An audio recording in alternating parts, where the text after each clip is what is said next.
The 17 News at Sunrise podcast is brought to you by Clinica Sierra Vista.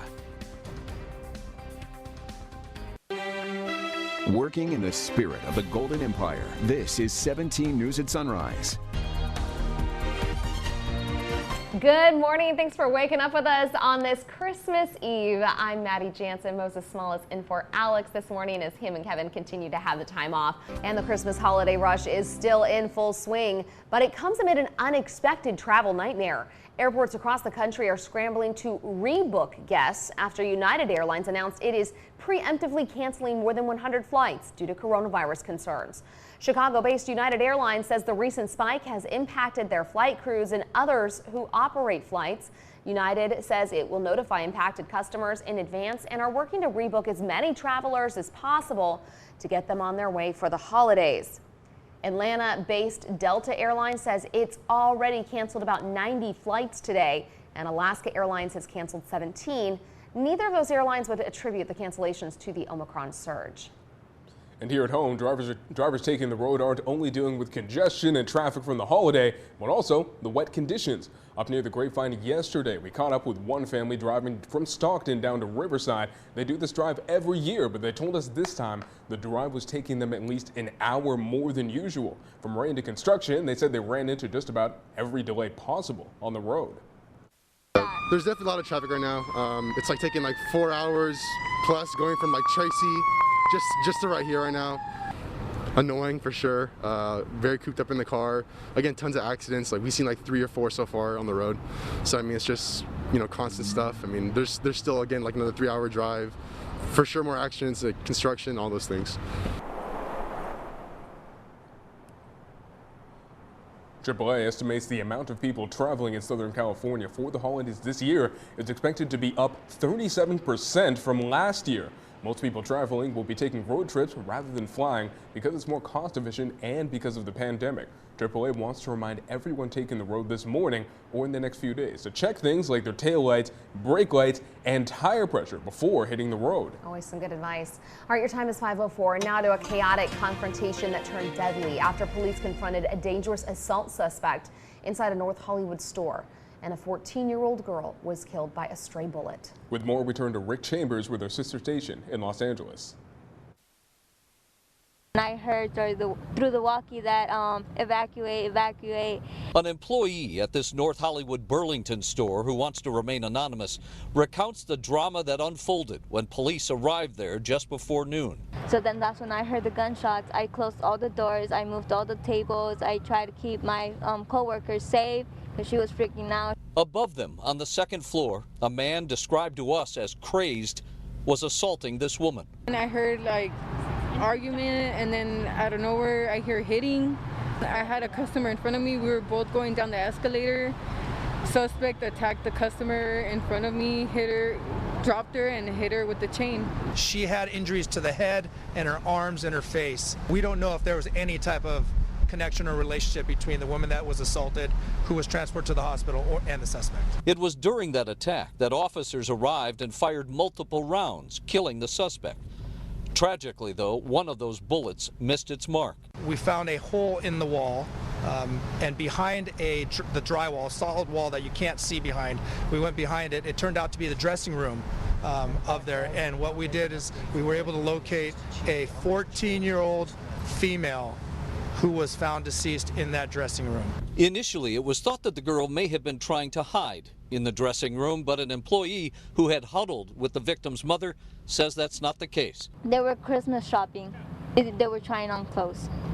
For what I know, that she told me they were trying on clothes when she was hugging her daughter and a bullet hit her daughter, like through the ribs.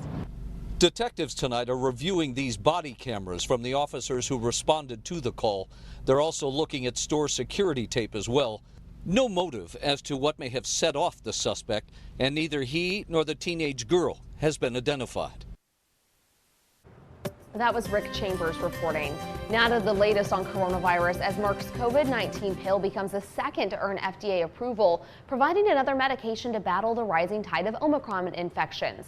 This comes one day after a similar pill from Pfizer was approved.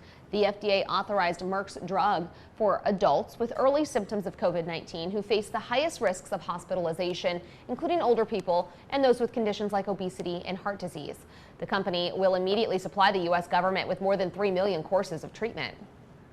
Here at home, Kern Public Health announced they will not be releasing new COVID-19 numbers until Monday. Wednesday, officials reported 227 new cases and 4 new deaths. At last update, our death toll was 1905. According to state data, which was updated yesterday, 106 people are hospitalized with the virus, while 28 more are in intensive care units. Still no reports of the Omicron variant in Kern County. In your 17 Court Watch, new details this morning in a case involving a gang-related shooting and the death of a 10-year-old girl in Arvin. Newly released court documents revealing the suspect, Jesus Everardo Rodriguez, gloated on social media about killing people. Those posts were made after the July 17th shooting in which he allegedly fired into a car parked outside the home of 10-year-old Luiana Jimenez. She was with her brother and father when she was struck by gunfire and killed. Her father and brother wounded. The documents also state investigators showed Rodriguez photos of the slain girl and asked if he felt bad. He then replied, "I do feel bad, but it wasn't us."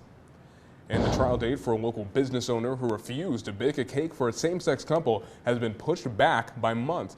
Kathy Miller has been the target of multiple lawsuits after a lesbian couple asked her to create a custom wedding cake, and she referred them to another baker, citing her sincere religious belief that marriage is intended to be between one man and one woman. The trial was originally slated to begin in February, but yesterday it was pushed back until July. Your time now is 5:09, and now to Kern's sober reality. The California Highway Patrol is once again putting more officers out on the roads to watch out for drunk drivers over the holiday weekend. The CHP says last year 38 people were killed in crashes across California over Christmas weekend.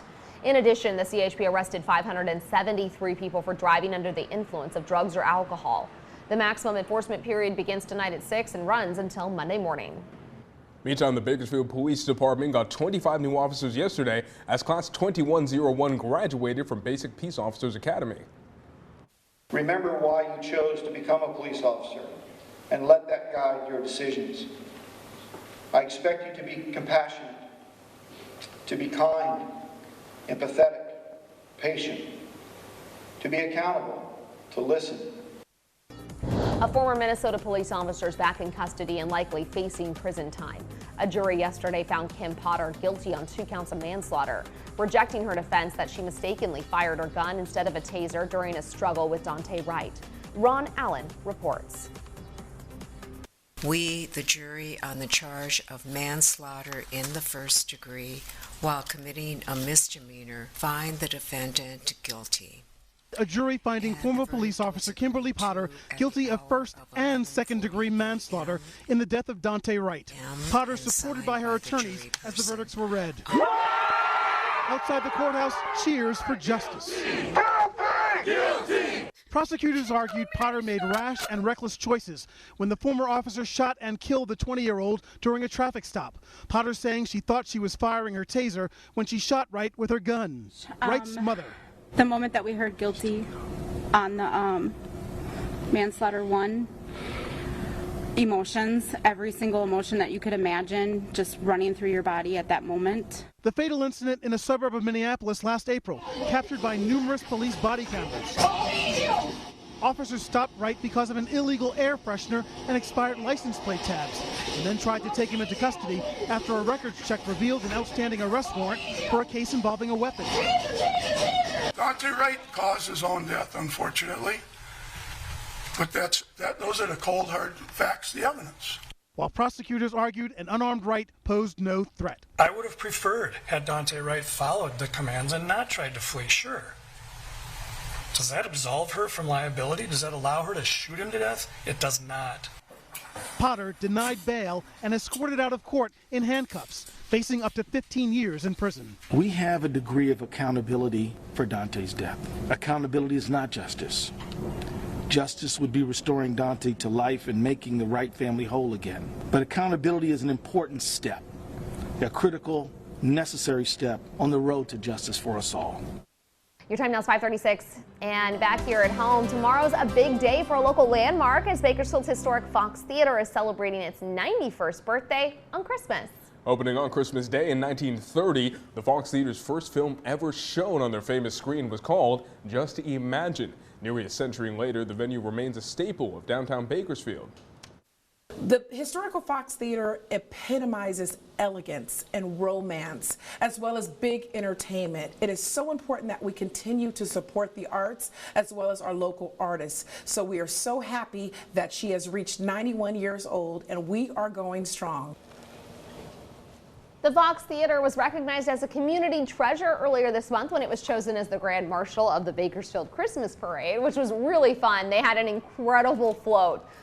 If you didn't see it, you gotta go look up pictures. They had like a full movie screen and like the theater seating on the actual float. It was really neat. Yeah, and I was there for the popcorn they gave out that's inside right. the theater. I remember that. Another attraction, so they have a lot to offer. It's so much fun to go see a movie at the Fox. I noticed that earlier this week they played Miracle on 34th Street, and seeing like one of those black and white films in a theater that it would have originally shown in, it's pretty magical. So it was pretty cool. Happy birthday to the Fox. Happy birthday.